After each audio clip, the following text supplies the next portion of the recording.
সাথীর form fill up শুরু হয়েছে। কী কী ডকুমেন্টস লাগবে?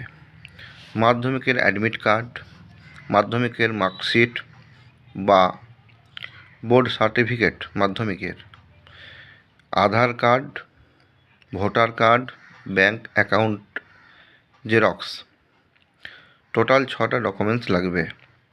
আর কাস্ট সার্টিফিকেট থাকলে সেটা লাগবে, সেটাকে অ্যাটাচ করে দিতে হবে। ফটোর নিচের অংশে সিগনেচার করতে হবে। আর 1 নম্বর কলম ফিল আপ করার প্রয়োজন নেই। আধার কার্ড থেকেই শুরু করবেন। আধার কার্ডের যে নাম্বার সেটা দিতে হবে, ব্যাংক অ্যাকাউন্ট নাম্বার লিখতে হবে, বাবার নাম মায়ের নাম ক্যাপিটাল লেটারে লিখতে হবে। এগুলি সঠিকভাবে দিতে হবে। সঙ্গে 5 থেকে 6টা ডকুমেন্টস দিতে হবে। কাস্ট সার্টিফিকেট থাকলে সেটা দিতে হবে, অর্থাৎ 6টা। যুবসাথী প্রকল্পের কেন্দ্রে ফর্ম পাওয়া যাচ্ছে, এছাড়াও অনলাইন সেন্টারগুলিতেও পাওয়া যাচ্ছে।